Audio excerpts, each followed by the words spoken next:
It is not Election Day, but for in-person early voting, it is the last day. If you want to get your absentee or your mail-in ballot in, well, don't use the mail. Clock is ticking on that, too. 19 hours until the polls open for the main event. Our Christiane Cordero is live in St. Louis Park. Christiane.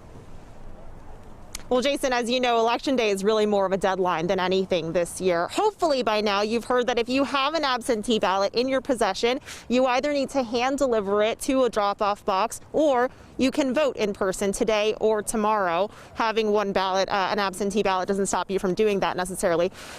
There's a couple reasons behind that. Really, there's no guarantee, right, that it'll count, that your vote will count if it arrives after Election Day. Those ballots will get set aside in a pile. Depending on how big that pile is and how close the races are in the state, we could see litigation. It could be a while before we know the results of the different races. If the margin in Minnesota is wide, there will be less likelihood of litigation. If the margin in Minnesota is slim, there will be more likelihood of litigation. I can't really quantify it beyond that. We'll have to see what happens on election night tomorrow night.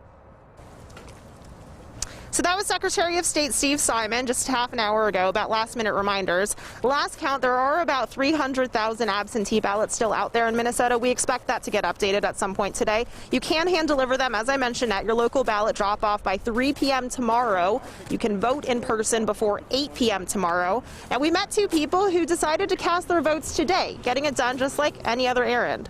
Wanted to miss the lines. Don't want to deal with other people. No, very smooth today, so yes. This is nice. I'm just ready for it to be over, and I guess whatever comes with it, I don't know.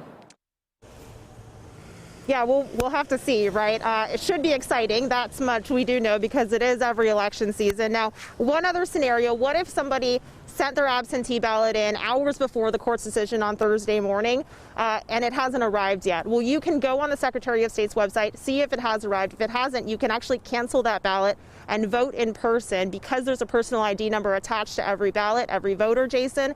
The second vote will not count, according to the Secretary of State's office. Very good. So always the option to do that in person. Christiane Cordero, thank you.